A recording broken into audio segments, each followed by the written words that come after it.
رب العالمین والصلاة والسلام علی سید المرسلین اما بعد فاعوذ باللہ من الشیطان الرجیم بسم اللہ الرحمن الرحیم الصلاة والسلام علیک یا رسول اللہ وعلی آلک واصحابک یا حبیب اللہ الصلاة والسلام علیک یا نبی اللہ وعلی آلک واصحابک یا نور اللہ۔ دورہ صرف النحو کے حوالے سے ہم پڑھ رہے تھے صرف النحو،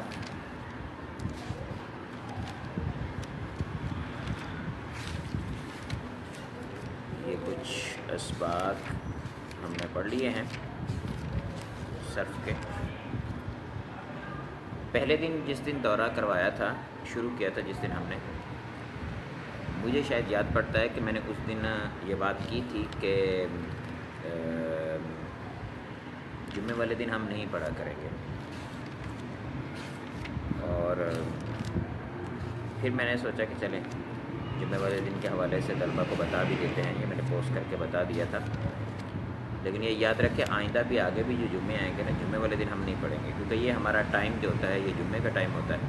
اور بہت سارے لوگ جمعہ پڑھتے ہیں یا پڑھاتے ہیں اس ٹائم کے اندر۔ مسجدوں میں مختلف ٹائمنگ ہوتی ہے، بعض تو مساجد ایسے ہیں جہاں پہ جمعہ ہی 2 بجے ہوتا ہے، تو مشکل ہو جاتی ہے۔ اس وجہ سے جو ہے اس کو جمعے والے دن ہم نہیں رکھتے، مسلمانوں کی عبادت کا دن ہے۔ باقی ہفتہ اتوار کو انشاءاللہ کیا کریں گے ہم، اتوار وغیرہ کو کوئی چھٹی نہیں ہوگی، جمعے کو بھی نہیں ہونی تھی، لیکن جمعے کو چھٹی اس وجہ سے کر رہے ہیں ہم کہ اس دن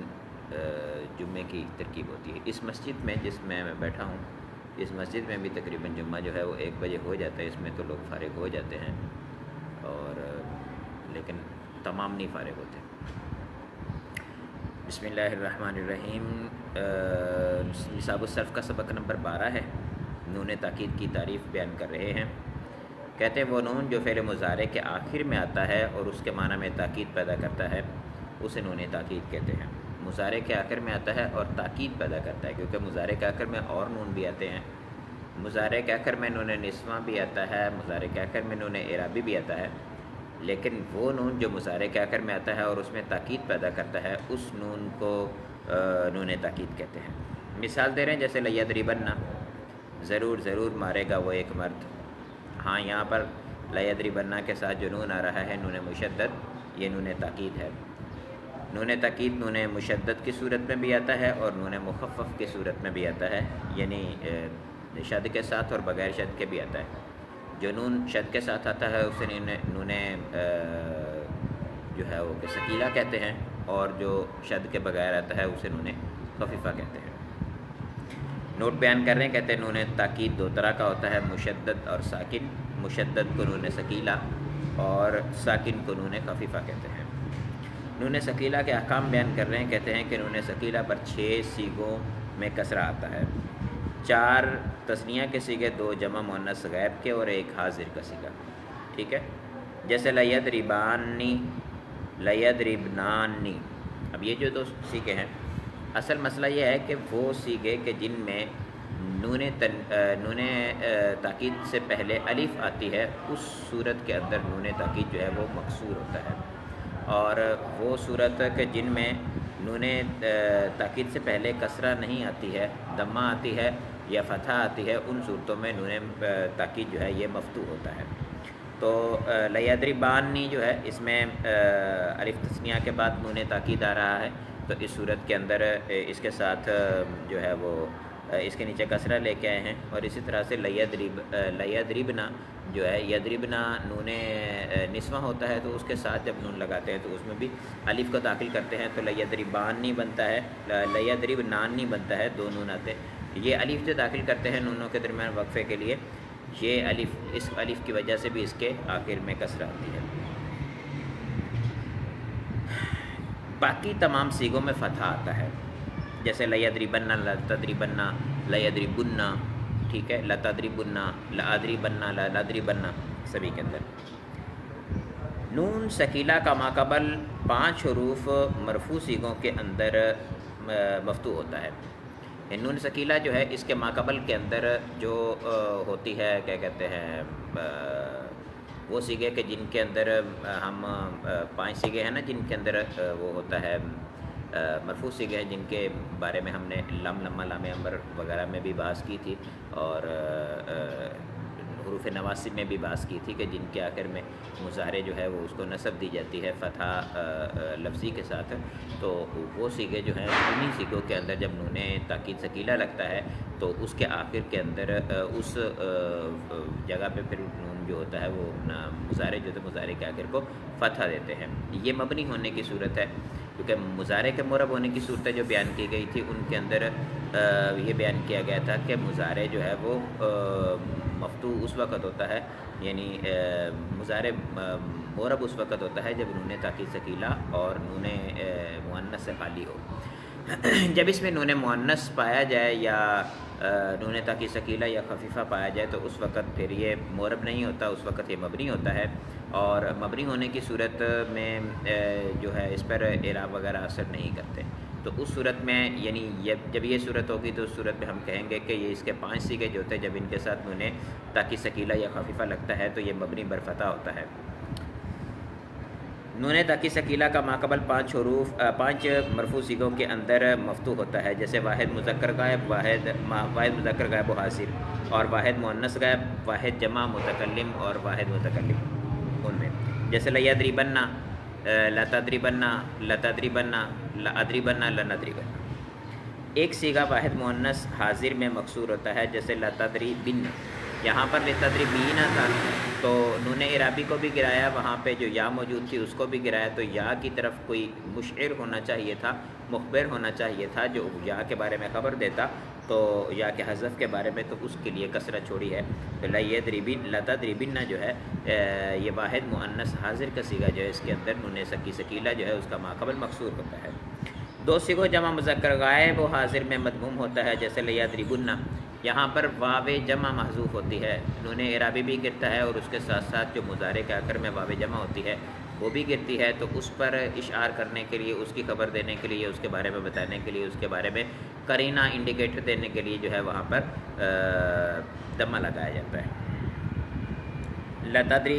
لیضربن اور لتضربن دونوں کے اندر،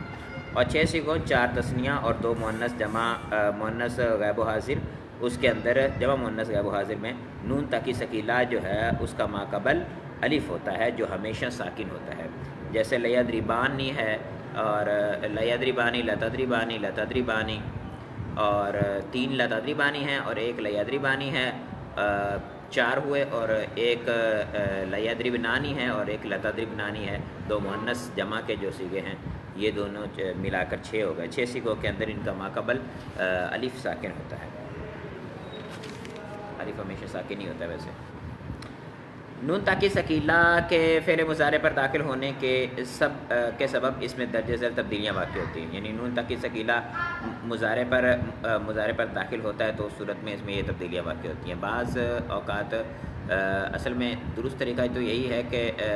داخلہ یدخلو کا لفظ جو ہے وہ استعمال کیا جاتا ہے جب کوئی چیز شروع کے اندر لائی جاتی ہے، اور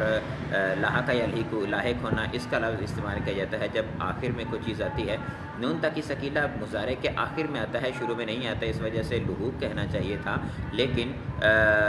یہ ایک دوسرے کی جگہ پہ بھی استعمال ہوتے رہتے، اس وجہ سے کوئی مذائقہ نہیں ہے کہ اگر داخل کرنا بھی کہتے ہیں یا لاحق ہونا بھی کہتے ہیں۔ تو یہ کہہ رہے ہیں نون تاکید ثقیلہ کے فعل مضارع پر داخل ہونے کے سبب سے اس میں درجہ ذیل تبدیلیاں واقع ہوتی ہیں۔ 2 صیغے جمع مذکر غائب و حاضر کے آخر میں واو جمع گر جاتی ہے، جیسے میں نے آپ کو بتایا واو جمع بھی گر جاتی ہے، نون اعرابی بھی گر جاتا ہے، کیونکہ معرب نہ رہا تو نون اعرابی بھی چلا جاتا ہے۔ یفعلون ہے تو اس کے آخر سے جو ہے واو کو گراتے ہیں تو لیفعلن بن جاتا ہے، اسی طرح سے تفعلون ہے تو اس کے آخر سے واو جمع بھی گراتے ہیں اور نون اعرابی گراتے ہیں تو لتفعلن بن جاتا ہے۔ ایک صیغہ واحد مؤنث غائب کے آخر سے یا گر جاتی ہے، جیسے لتفعلینا تھا، اب لتفعلینا جو ہے اس کے ساتھ یا بھی آ رہی ہے یا مخاطبہ، اور اس کے ساتھ ساتھ نون ہے یہ اعرابی آ رہا ہے، نون اعرابی بھی گرے گا کیونکہ معرب نہ رہا، اور یا بھی گر جائے گی تو تفعلن بن جائے گا، لتفعلن۔ 7 صیغوں 4 تثنیہ جمع مذکر حاضر و غائب اور واحد مؤنث حاضر کے آخر سے نون اعرابی گر جاتا ہے، جیسے یفعلانی جو ہے اس کو یفعلانی جو ہے اس کے آخر سے نون اعرابی کو گرا دیں گے اور اس کی جگہ پہ پھر نون تاکید آ جائے گا تو بن جائے گا لیفعلانی، ٹھیک ہے، مشدد ہو جائے گا۔ 5 مرفوع صیغوں کے آخر میں حرف علت واو یا ہو تو وہ برقرار رہتا ہے، اور اگر الف ہو وہ یا سے تبدیل ہو جاتا ہے، جیسے یدعو سے لیدعونا، اور یرمی سے لیرمینہ، اور یخشا سے لیخشینہ ہو جاتا ہے۔ اچھا، دو سیغوں مؤنث جب مؤنث و غائب و حاضر کے آخر میں موجود نون ضمیری کے بعد الف کا اضافہ کیا ہو جاتا ہے، جیسے یفعلن اور تفعلن ہے تو ان کے آخر سے اضافہ کر دیا جاتا ہے تو بن جاتا ہے یفعلانی اور تفعلانی بن جاتا ہے، الف لگا دی جاتی ہے۔ نون تاکید فعل مضارع کے معنی میں تاکید پیدا کرتا ہے اور اسے مستقبل کے ساتھ خاص کر دیتا ہے، جیسے لیفعلن، ضرور ضرور مارے گا وہ ایک مرد، مستقبل کے ساتھ خاص کر دیتا ہے، حال کا معنی اس میں سے ختم ہو جاتا ہے اور اس کے ساتھ ساتھ کیا کرتا ہے، اس کے اندر تاکید کا معنی پیدا کر دیتا ہے۔ نون خفیفہ جو ہے اس کے احکام کہتے ہیں نون خفیفہ ہمیشہ ساکن ہوتا ہے، کیونکہ نون تاکید ثقیلہ جو ہے اس میں سے جب دوسرے نون کو حذف کر دیا تو ایک نون باقی رہ جاتا ہے اور یہ نون جو ہوتا ہے وہ خفیفہ کہلاتا ہے۔ یہ نون فعل مضارع کے 6 صیغوں یعنی 4 تثنیہ اور 2 جمع مؤنث کے علاوہ باقی 8 صیغوں کے آخر میں آتا ہے۔ اس کے لیے تھوڑی سی تمہید ہے، اس کو آپ ذہن میں رکھیے گا۔ ادغام کی 2 قسمیں ہیں، اپنا اجتماع ساکنین کی 2 قسمیں ہیں، اجتماع ساکنین علی حدہ اور اجتماع ساکنین علی غیر حدہ۔ اجتماع ساکنین علی حدہ جو ہوتا ہے وہ جائز ہوتا ہے اور اجتماع ساکنین علی غیر حدہ ناجائز ہوتا ہے۔ اجتماع ساکنین علی حدہ جو ہوتا ہے اس کے اندر یہ ہوتا ہے کہ جو ہے وہ حرف مدہ کے بعد اگر مدغم آئے تو یہ اجتماع ساکنین علی حدہ کہلاتا ہے، اور اس کے علاوہ جو ہوتے ہیں اجتماع ساکنین علی غیر حدہ ہوتے ہیں۔ ادغام جو ہوتا ہے اس کے اندر 2 حروف ہوتے ہیں، پہلے حرف کا مدغم، دوسرے حرف کا مدغم فی کہتے ہیں۔ تو مدغم جو ہوتا ہے وہ ہمیشہ ساکن ہوتا ہے اور مدغم فی جو ہے وہ ہمیشہ متحرک ہوتا ہے۔ کبھی مدغم جو ہے وہ متحرک نہیں ہوتا اور اسی طرح سے مدغم فی کبھی بھی ساکن نہیں ہو سکتا۔ یہاں پر نون مشدد جب ہم لے کے آتے تھے تو اس وقت اس کے اندر 2 نون تھے، نون تاکید ثقیلہ جو ہے اس میں 2 نون تھے، ایک نون ساکن اور ایک نون جو تھا وہ متحرک تھا، کیونکہ یہاں پر ادغام کی شکل بن رہی ہے، شد کی شکل ہے، شد کی شکل کے اندر 2 نون ہوتے ہیں اور ایک نون جو ہے وہ ساکن اور دوسرا نون متحرک ہوتا ہے۔ جب ہم نے فعل مضارع کے ساتھ لگایا تو وہ صورتیں وہ وہاں جہاں پر تثنیہ کا صیغہ تھا تو وہاں پر الف تثنیہ ساتھ میں لگی ہوئی تھی، وہاں پر ہم نے جب نون کو لگایا تو مضارع کے ساتھ نون لگا تو وہاں پر اجتماع ساکنن تو ہو رہا تھا کہ نون ساکن ہے پہلا، یعنی جو نون ثقیلہ ہے اس میں 2 نون ہے، پہلا نون ساکن دوسرا متحرک اور اس کے پیچھے الف بھی ساکن ہے، تو اجتماع ساکنن ہو رہا ہے، لیکن یہ اجتماع ساکنن علی حدہ ہی ہے، اور جو اجتماع ساکنن علی حدہ ہی ہوتا ہے وہ جائز ہوتا ہے، تو اس وجہ سے اس میں ہم نے کہا کہ ٹھیک ہے۔ لیکن جب ہم نے ایک نون کو حذف کر دیا تو ادغام ختم ہو گیا، جب ادغام ختم ہوا تو اس صورت کے اندر اجتماع ساکنین جو ہے وہ نون ساکن آئے گا اور اس سے پہلے الف آئے گا، تو اس صورت کے اندر اجتماع ساکنن علی غیر حدہ کہلائے گا، اور اجتماع ساکنن علی غیر حدہ ہوتا ہے جو ناجائز ہوتا ہے، اس وجہ سے یہاں پر وہ صیغے جن کے آخر کے اندر الف آتی ہے وہاں پر نون تاکید خفیفہ جو ہے وہ نہیں لگتا۔ تو وہ صیغے کہ جن کے آخر میں الف آتی ہے 4 تو وہ تثنیہ کے ہیں اور 2 جو ہے وہ جمع مؤنث کے تھے، تو ان تینوں کے اندر جو ہے وہ نہیں آتا نون تاکید ثقیلہ، ٹھیک ہے، اور اس کے علاوہ بقیہ کے اندر کوئی مسئلہ نہیں ہے کیونکہ ان سے پہلے کوئی ساکن نہیں ہے، اس وجہ سے وہاں پر وہ آتا ہے۔ یہ بات ذہن میں رکھیے گا اجتماع ساکنن علی حدہ اور علی غیر حدہ کی تقسیم کو، کیونکہ اجتماع ساکنن علی حدہ اور علی غیر حدہ جو ہے یہ آگے بھی بہت ساری جگہوں پر استعمال ہوگا، اور جب طلباء سے یہ سوال کیا جاتا ہے کہ آپ نے یہاں پر جو ادغام کیا ہے یعنی 2 ہم جنس حروف آ گئے تو دونوں متحرک، تو پہلے مدہ ہو تو پہلے حرف کی حرکت کو حذف کر کے دوسرے میں ادغام کرنا واجب ہے، تو وہاں ہم پوچھتے ہیں کہ پہلے کی حرکت کو حذف کرے گا تو پھر تو اجتماع ساکنین ہو جائے گا، تو اجتماع ساکنین تو جائز نہیں ہوتا، تو اس کا کیا جواب ہے؟ تو اس کا جواب ان کے پاس کوئی نہیں ہوتا، جبکہ علی حدہ اور علی غیر حدہ کی تفصیل جو ہے وہ بہت ساری کتابوں میں موجود ہوتی ہے کہ اجتماع ساکنین علی حدہ ہی ہے جو کہ جائز ہوتا ہے اور اجتماع ساکنین علی غیر حدہ ناجائز ہوتا ہے، تمام اجتماع ساکنین جو ہے وہ جائز اپنا ناجائز نہیں ہوتا۔ اسی طرح سے اضمار قبل ذکر کے بارے میں جیسے ہوتا ہے نا کہ تمام اضمار قبل ذکر جو ہے وہ ناجائز نہیں ہوتے، اضمار قبل ذکر وہ جو لفظاً بھی ہو اور رتبتاً بھی ہو وہ ناجائز ہوتا ہے، اور وہ اضمار قبل ذکر جو لفظاً ہو رتبتاً نہ ہو تو وہ جائز ہوتا ہے۔ تو کہہ رہے ہیں نون تاکید خفیفہ جو ہے ہمیشہ ساکن ہوتا ہے، یہ نون فعل مضارع کے 6 صیغوں 4 تثنیہ 2 جمع مؤنث کے علاوہ باقی 8 صیغوں کے آخر میں آتا ہے۔ مضارع کے جن صیغوں میں نون خفیفہ آتا ہے یا ان میں اس کی وجہ سے وہی تبدیلیاں واقع ہوتی ہیں جو نون ثقیلہ کی وجہ سے ہوتی ہیں، یعنی ان کے 5 مرفوع صیغے کا ماقبل مفتوح ہو جاتا ہے، اور جو جن کے آخر میں واو جمع آتی ہے وہاں پر واو جمع اور نون اعرابی کو گرا کر وہاں پر ماقبل میں دمہ دیتے ہیں، اور ایک وہ صیغہ یا مخاطبہ والا وہاں پر نون اعرابی کو بھی گراتے ہیں اور ساتھ میں یا مخاطبہ کو بھی گراتے ہیں، تو اس کے ماقبل میں کسرہ دی جاتی ہے یا کی وجہ سے۔ تو وہی تبدیلیاں ساری کی ساری جو ثقیلہ والی تھی وہ وہاں پہ واقع ہوتی ہیں۔ نون تاکید خفیفہ کے ماقبل حرف کی حرکت وہی ہوتی ہے جو نون ثقیلہ کے ماقبل کی ہوتی ہے، ٹھیک ہے، یعنی جیسے میں نے آپ کو عرض کیا ابھی، جیسے لیدربن، لتضربن اور لتضربن،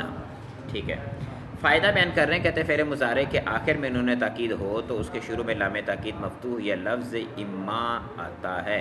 یہ ضروری نہیں ہے، واجب نہیں ہے اس کے شروع میں لام تاکید کا آنا، لیکن اکثر طور پر اس کا استعمال یہی ہے کہ اس کے شروع میں لام تاکید آتا ہے، اور جب یہ لام تاکید ہو تو وہاں پر قسم محذوف ہوتی ہے۔ اس کا تذکرہ انشاءاللہ خلاصۃ النحو کے سبق میں آئے گا کہ اس کے شروع میں کس طرح سے قسم کون کون سے مقام پر محذوف ہوتی ہے۔ اس کے بعد فعل امر ہے، فعل امر کے بنانے کی تعریف بیان کر رہے ہیں، کہتے ہیں وہ فعل جس کے ذریعے سے مخاطب سے کوئی کام طلب کیا جائے اسے فعل امر کہتے ہیں، جیسے افعل، ٹھیک ہے۔ بعض تعریفات کے اندر ایسا بھی ہوتا ہے، وہاں لکھا ہوتا ہے کہ وہ فعل جس کے ذریعے سے مخاطب سے علی سبیل الاستعلاء کسی کام کو طلب کیا جائے۔ وہاں پر مقصد یہ امر نحو والا یعنی صرف والا یعنی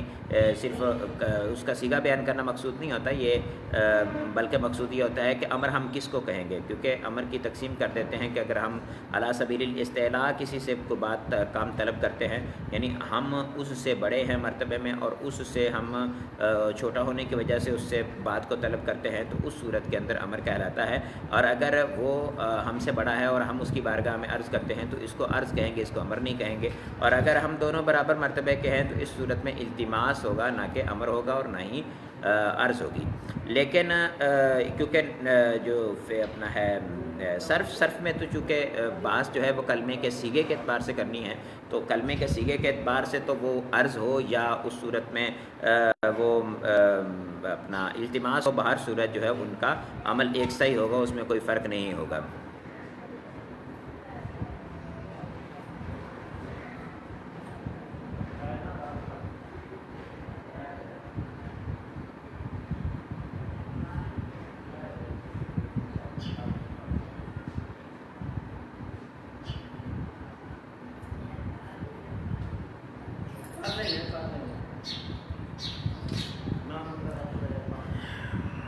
عظیم بھائی سوالات ہم آخر میں لیتے ہیں، آپ نے درمیان میں سوال کر دیا ہے، چلے اس کا میں جواب دے دیتا ہوں۔ اصل میں نے آپ کو پہلے بھی بتایا تھا کہ جہاں سے آپ نے مثال اٹھائی ہے وہاں پر یہ جزا بن رہا ہے، اور اس صورت میں اس کے آخر سے واو کو حذف کرنے کے بعد اس پہ نصب آئے گی، اس صورت میں نصب کا جو ہے وہ محل باقی نہیں رہے گا، تو نصب نہیں آئے گی۔ لیکن اگر اکیلا لینجو ہے تو وہاں پر لینجو آئے گا، وہاں پر زبر نہیں آئے گی اور نہ ہی پیش رہے گا، نہ ہی حرف علت گرے گا۔ حرف علت جو ہے یہ کل ہم نے بحث کی تھی کہ لن جب فعل مضارع پر داخل ہوتا ہے تو اس کے آخر سے حرف علت کو نہیں گراتا بلکہ نصب دیتا ہے، نصب لفظی دیتا ہے۔ اگر اکیلا لکھا ہوا ہے تو ضرور کتابت کی غلطی ہے۔ فعل امر کی دو قسمیں بیان کر رہے ہیں، کہتے ہیں فعل امر معروف اور فعل امر مجہول، ان دونوں کو بنانے کے الگ الگ طریقے ہیں۔ پھر فعل امر حاضر معروف اور امر غیب متکلم معروف بھی الگ الگ طریقے سے بنائے جاتے ہیں، بلکہ آپ یوں کہہ لیجئے کہ فعل امر کی دو قسمیں ہیں، فعل امر حاضر معروف اور فعل امر مجہول غیب متکلم معروف غیب متکلم اور مجہول مطلق، ٹھیک ہے۔ تو فعل مضارع جو فعل امر جو حاضر کا صیغہ ہوتا ہے اس کو بنانے کا طریقہ الگ ہے، اور فعل مجہول سے بنانا ہو تو مطلقاً اور فعل معروف سے بنانا ہو تو غیب و متکلم جو ہیں ان کے بنانے کا طریقہ مختلف ہے۔ ان کے بنانے کا طریقہ مختلف کیا ہونا ہے وہ ہم جب جوازم مضارع پڑھے تھے تو اس کے اندر ہم نے اس کی بحث کر لی تھی کہ لام امر داخل ہوگا تو اس کے اندر جو آخر میں تبدیلیاں واقع ہوں گی وہ کیا ہوں گی، لام امر داخل یعنی ان کے اوپر جو غیب متکلم ہیں کے صیغے ہیں یا پھر جو ہے وہ مجہول ہے تو ان پہ جو مضارع کے اوپر ہم لام امر کو داخل کر کے امر والا معنی لیتے ہیں، اور لام امر جو ہے وہ آخر کو جزم دیتا ہے تو 5 مرفوع صیغوں کے اوپر جزم آئے گی، اور جن کے آخر میں نون رابی آتا ہے وہاں پر نون رابی گر کے جزم آئے گی، اور وہ صیغے کے جن کے آخر میں نون نسوہ تو اس میں کوئی تبدیلی نہیں ہوگی، اور اگر وہ فعل ناقص ہوگا تو اس کے آخر سے آخر سے حرف علت جو ہے وہ گر جائے گا 5 سیغوں کے اندر۔ تو یہ بحث ہم نے وہاں پر پڑھ لی تھی، تو وہی صورتحال یہاں پر ساری کی ساری ہوگی۔ رہا فعل معروف، تو فرماتے ہیں کہ فعل مضارع حاضر معروف سے علامت مضارع تا کو حذف کر دیتے ہیں۔ علامت مضارع تا، کیونکہ فعل امر حاضر معروف جو ہے وہ فعل مضارع کے جو حاضر کے سیغے ہیں 6، انہی سیغوں سے بنتا ہے۔ ان کے شروع میں علامت مضارع کو ہم حذف کر دیں گے۔ علامت مضارع کو حذف کرنے کے بعد ہم دیکھیں گے کہ فعل مضارع جو ہے اس کا حرف علامت مضارع کے بعد فا کلمہ جو ہے وہ متحرک ہے یا ساکن ہے۔ اگر متحرک ہے تو اس کو ایسے ہی چھوڑ دیا جائے گا، اگر ساکن ہے تو اس کے شروع کے اندر ہم حمزہ وصلی لگائیں گے، اور پھر اس کے عین کلمہ کو دیکھیں گے کہ اس کا عین کلمہ جو ہے وہ حمزہ وہ عین کلمہ جو ہے ماقبل آخر کلمہ کہہ لیں آپ اس کو، ماقبل آخر جو حرف ہے وہ اس پہ کسرہ یا فتحہ آ رہی ہو تو اس صورت میں جو نون اعرابی ہے اس کو بھی کسرہ دیں گے، اور اگر اس کے آخر جو ماقبل آخر لفظ ہے اس پر دمہ آ رہی ہے تو اس صورت میں اس کو بھی دمہ دیتے ہیں، اور آخر جو ہے اس کو ساکن کر دیں گے۔ تو یہ امر بنانے کا سادہ سا طریقہ ہے۔ یہاں بیان کر رہے ہیں، کہتے ہیں فعل مضارع امر حاضر معروف سے علامت مضارع تا کو حذف کر دیتے ہیں، آخر میں حرف علت یا نون اعرابی ہو تو اسے گرا دیتے ہیں، ورنہ اسے ساکن کر دیتے ہیں۔ جیسے تقی ہے، تقی کا لفظ جو ہے اس میں یہ بقا یقی سے صیغہ واحد مذکر حاضر ہے تقی، اس کے شروع سے علامت مضارع کو حذف کریں گے اور اس کے آخر میں ہم دیں گے دمہ، آخر میں ہم دیں گے اس کے جزم۔ اب شروع سے علامت مضارع کو جب ہم نے حذف کیا تو کاف متحرک ہے پہلے ہی، تو وہاں پر ہمیں حمزہ وصلی کی حاجت نہ رہی، اور آخر کے اندر یا تھی، جزم کی وجہ سے یا بھی گر گئی تو اکیلا کاف کسرہ کے ساتھ رہ گیا کی۔ یہ قرآن پاک کی آیت کریمہ نا وقینا عذاب النار، تو یہاں پر کی جو ہے یہ امر ہے واقعی، ٹھیک ہے، وقینا یہاں پر کی جو ہے یہ امر ہے تو کی بچ جائے گا۔ اسی طرح سے تقیانی ہے تو یہاں پر تا حذف ہو گیا، اگر سے نون اعرابی حذف ہوگا تو کیا بن جائے گا۔ اسی طرح سے تاداؤ، وعدہ یاداؤ ہوتا ہے تو وہاں پر بھی وعدہ یاداؤ میں تاداؤ صیغہ واحد مذکر حاضر کا صیغہ ہے، تو وہاں پر جب ہم تا کو حذف کریں گے تو اس کے بعد دعات متحرک ہے تو وہاں پر کوئی سکون نہیں، یعنی حمزہ وصلی کی حاجت نہیں ہوگی، اور آخر کو ساکن کریں گے تو دا بن جائے گا، ٹھیک ہے۔ اور اگر ضرب یضربو سے ہم بات کریں تو یضرب تضربو ہے تو اس میں تا کو حذف کریں، اس کے بعد حمزہ وصلی کو لگائیں تا کی جگہ پہ، اور جو ہے آخر کو ساکن کریں تو عین کلمہ کو دیکھیں تو وہ مکسور ہے تو اس صورت میں حمزہ وصلی کو بھی کسرہ دیں گے تو بن جائے گا ادرب، ٹھیک ہے۔ اسی طرح سے ناصر ینصرو سے ہے تو اس میں ہم تا کو حذف کریں تنصرو میں تو نون حذف ہو جائے گا اور تا حذف ہو جائے گی، اس کے بعد نون ساکن ہے تو وہاں پہ ہم حمزہ وصلی لگائیں گے، آخر کو ساکن کریں گے، اور عین کلمہ کو دیکھیں تو وہ مضموم ہے تو ہم حمزہ وصلی کو بھی دمہ دیں گے تو عنصر بن جائے گا۔ فرما رہے ہیں اگر علامت مضارع کے بعد والا حرف فا کلمہ ساکن ہو تو شروع میں حمزہ وصلی لائیں گے، اور پھر اگر مضارع کا عین کلمہ مضموم ہو تو حمزہ وصلی کو دمہ ورنہ کسرہ دیں گے۔ جیسے تنصر سے انصر، تضربو سے ادرب، اور تفتحو سے افتح۔ ایک مقام ہوتا ہے جہاں پر طلبہ کو بہت ٹینشن ہوتی ہے، وہ کیا ہے کہ اکرم و یکرم و اکرام جو ہے اس باب کے اندر جب ہم بناتے ہیں فعل امر تو اس میں طلبہ کو کافی ٹینشن ہوتی ہے، وہ یہ ہوتی ہے کہ اس میں حمزہ ہے قطعی، حمزہ قطعی جو ہوتا ہے وہ ملنے کی صورت میں گرتا نہیں ہے، تو صیغہ یہ بننا چاہیے تھا اکرم یو اکرم، اب یہ اصل میں یو اکرم ہی تھا، اور یو اکرم چلتا چلتا چلتا چلتا جب گیا نا مضارع کے اندر واحد متکلم کے اندر تو وہاں پر اکرم تھا، یہاں پر ایک حمزہ کو تخفیفاً حذف کیا گیا دو حمزوں کے اکٹھے ہونے کی وجہ سے، اب پھر اسی کی مناسبت سے پوری گردان میں سے حذف کر دیا گیا مضارع کے، جب پوری گردان مضارع کے میں سے حذف کر دیا گیا تو وہ یو اکرم یکرم یکرم یکرم بن گیا سارا کا سارا، ٹھیک ہے۔ اب یہی صورتحال مضارع میں جب ہم امر بنانے لگے تو وہاں پر بھی موجود تھی، تو وہاں پر جب ہم آئے اس کے اندر مضارع امر بنانے کے لیے تو تا کو حذف کیا، تو تا تو مضارع میں واحد متکلم کی مناسبت کی وجہ سے الف کو حذف کیا گیا تھا، حمزہ کو حذف کیا گیا تھا، لیکن اب جب اس کو امر کی طرف لے کے جا رہے تو اس کو واپس آ جانا چاہیے، اس وجہ سے وہ واپس آ گئی۔ اب واپس آنے کے بعد جو ہے اس میں ہم وہ جیسے یعنی یو اکرم تھا تو واحد مذکر حاضر کا صیغہ جو ہے وہ تو اکرم ہوگا، تو تا کو حذف کریں گے، اس کے بعد حمزہ جو ہے وہ پہلے سے متحرک ہے، اس کے لیے حمزہ وصلی کی حاجت نہیں، اور آخر کو ساکن کر دیں گے، یکرم اکرم ہو جائے گا۔ یہ اکرم صیغہ جو ہے یہ اپنی اصل پر ہے، اس کے اندر کسی قسم کی تبدیلی نہیں ہوئی. آپ اکرمہ کو دیکھیں گے تو اس سے آپ کو سمجھ میں آ جائے گا یہ اکریم صیغہ جو ہے وہ امر کا بننا چاہیے. اسی طرح سے اکریم، اکریمہ، اکریمو، اکریمی، اکریمہ، اکریمنا بنے گا. فعل امر غائب متکلم معروف بنانے کا طریقہ بیان کر رہے ہیں. کہتے ہیں فعل مضارع غائب متکلم معروف کے صیغے سے پہلے لام امر لگا دیں گے اور آخر میں وہی تبدیلیاں ہوں گی جو فعل امر جو امر حاضر معروف میں ہوتی ہیں. جیسے یدعو ہے تو لیدعو بن جائے گا اور یعنی واو کو حذف کر دیں گے. اور یدعوانی ہے تو لیدعوا بن جائے گا. اسی طرح سے یدرب ہے تو یدربو ہے تو لیدرب بن جائے گا. فعل امر مجہول بنانے کا طریقہ اس کا بھی وہی طریقہ ہے کہ فعل مضارع مجہول کے شروع میں لام امر لگا دیں گے اور آخر میں تبدیلیاں وہی ہوں گی جو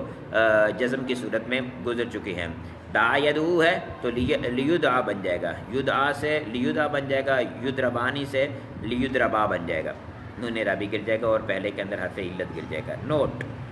فعل امر معروف و مجہول کے آخر میں بھی نون ثقیلہ اور خفیفہ لاحق ہوتے ہیں. یعنی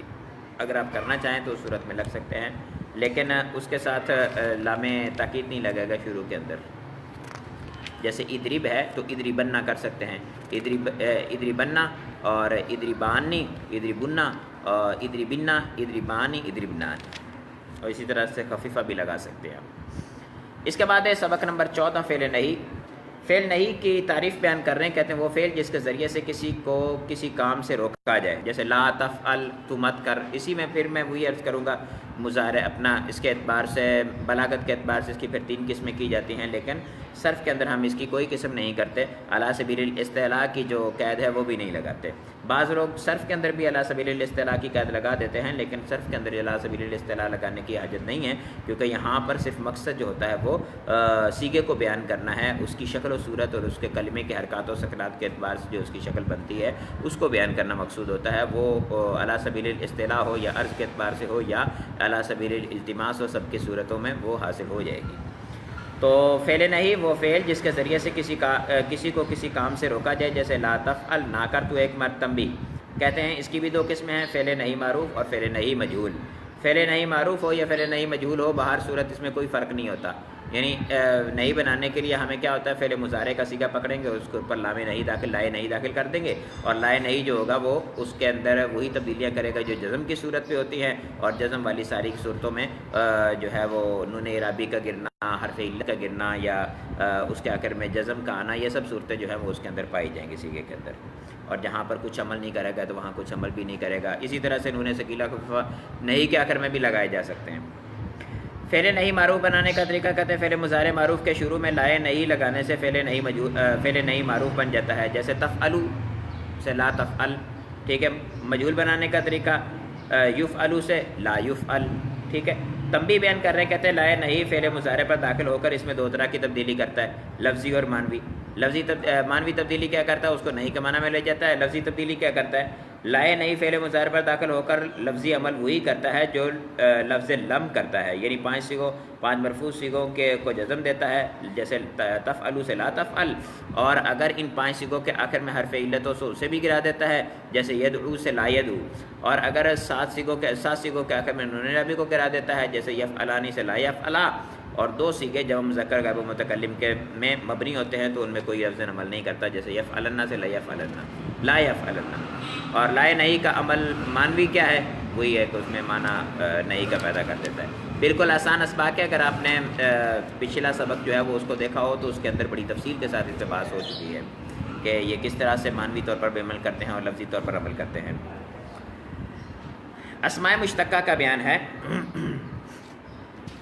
اسماء مشتقہ کا بیان پڑھیں گے ہم اور اس کے بعد جو ہے وہ اس میں مفعول وغیرہ کے بنانے کا طریقہ اس کو انشاءاللہ عز و جل کل پڑھیں گے. اسماء مشتقہ کے بیان میں کہہ رہے ہیں کہ اسم مشتق کی تعریف پہلے بیان کی جا چکی ہے. یہ جب شروع کیا تھا بالکل کتاب کے شروع کے اندر جب اسم کی قسمیں بیان کی تھی. اسم کی 3 قسمیں ہیں، اس میں مصدر، اس میں اسم مشتق اور اس میں جامد. تو وہاں پر مشتق کی تعریف بیان کی تھی کہ جو خود کسی سے نکلا ہوا ہو، ٹھیک ہے، اس کو اسم مشتق کہتے ہیں. اسم مشتق کی تعریف پہلے بیان ہو چکی ہے. یہاں اس کی اقسام اور اس کی تعریفات کو ذکر کیا جاتا ہے. فعل سے کل 6 اسماء مشتق ہوتے ہیں. اس میں فاعل، اس میں مفعول، اس میں تفصیل، صفت مشبہ، اس میں اعلیٰ اور اس میں ظرف. یہ 6 اسما جو ہیں وہ فعل سے مشتق ہوتے ہیں. ٹوٹل بعض لوگ کہتے ہیں کہ فعل جو مصدر ہوتا ہے اس سے ٹوٹل 12 چیزیں جو ہیں مشتق ہوتی ہیں. 6 اسما اور 6 افعال مشتق ہوتے ہیں. جبکہ اگر غور و فکر کیا جائے تو فعل اپنا مصدر جو ہوتا ہے اس سے اپنا جو ہے وہ میرے خیال میں ایک چیز جو ہے وہ مشتق ہوتی ہے فعل ماضی. فعل ماضی سے فعل مضارع بناتے ہیں, فعل مضارع سے امر بنا لیتے ہیں, فعل مضارع سے اس میں فاعل اس میں مفعول بن جاتا ہے, اس میں تفضیل بن جاتا ہے, صفت مشبہ ویسے ہی سماعی ہوتا ہے, اپنے وزنوں پہ آ جاتا ہے, اس میں اعلیٰ اور اس میں ظرف جو ہیں وہ بھی فعل مضارع سے بنتے ہیں. اس وجہ سے ہم یوں کہیں کہ فعل جو مصدر ہے اس سے تو ماضی بنتا ہے, بقیہ سارے ان سے ماضی سے مشتق ہوتے ہیں, مضارع بنتا ہے, مضارع سے پھر بقیہ مشتق ہوتے ہیں, تو ایک دوسرے سے مشتق ہوتے ہیں. چلیں یہ بھی کہنے میں کوئی مذاکرہ نہیں کہ سبھی کے سبھی اس میں جو ہے وہ مصدر سے مشتق ہوتے ہیں. اس میں فاعل کا بیان کر رہے ہیں, کہتے ہیں اس میں فاعل کی تعریف وہ اسم مشتق جو ذات پر دلالت کرے جس کے ساتھ فاعل قائم ہو, یعنی جو ایسی ذات پر دلالت کرے جس کے ساتھ فاعل قائم ہو. اس کا کیا مطلب ہے؟ یہ پہلے بھی عرض کیا تھا کہ فعل جو ہوتا ہے وہ عرض پر دلالت کرتا ہے. عرض کا مطلب کیا ہے؟ عرض کا مطلب وصف ہے. فعل جو ہوتا ہے وہ کسی نہ کسی وصف پر دلالت کرتا ہے, عین پر دلالت نہیں کرتا, ذات پر دلالت فعل نہیں کرتا. اب جو فعل ہوتا ہے اس کو ظاہری بات ہے جب وہ عرض ہے تو اس کو اپنے وجود کو قائم رکھنے کے لیے کسی نہ کسی چیز کی, کسی نہ کسی ذات کی حاجت ہے, کیونکہ ذات کے بغیر عرض کا وجود نہیں ہوتا. اب وہ ذات جو ہے وہ اس کا فاعل ہوتا ہے. فعل جو ہوتا ہے وہ فاعل کے ساتھ قائم ہوتا ہے. یہ کئی مرتبہ آپ نے دیکھا ہوگا فاعل کی, اس میں فاعل کی تعریف جو ہے کی جاتی ہے یا فاعل کی تعریف کی جاتی ہے, تو وہاں پر بھی یہ بات کی جاتی ہے کہ فعل جو ہے وہ فاعل کے ساتھ قائم ہوتا ہے. اب فعل کا فاعل کے ساتھ قائم ہونے کا مطلب یہ نہیں ہوتا کہ اس کے ساتھ کھڑا ہوتا ہے, ادھر فاعل کھڑا ہے تو ادھر اس کے فعل کھڑا ہوتا ہے, ایسا نہیں ہوتا. اس کے ساتھ قائم ہونے کا مطلب یہ ہوتا ہے کہ فعل کا وجود جو ہوتا ہے وہ فاعل کے ساتھ ہوتا ہے. اگر فاعل کی ذات نہ موجود ہو تو فعل نہیں موجود ہوتا. اسی وجہ سے جو فاعل ہوتا ہے وہ اس میں ذات ہوگا. فاعل جو ہوتا ہے وہ اس میں ذات ہوتا ہے, اور فاعل جو ہوتا ہے وہ کسی خاص چیز کا نام ہوتا ہے. ٹھیک ہے, وہ جو ہے مطلب وصف نہیں ہو سکتا. اگر آپ کو کبھی کسی صورت کے اندر فاعل وصف کی شکل میں نظر آئے تو اس کا موصوف معذوف ہوگا, اور اس موصوف کے ساتھ مل کے جو ہے وہ اس کا فاعل بنے گا, یا یوں کہہ لیجیے کہ اس کا موصوف جو ہے وہ اس کا فاعل ہوگا.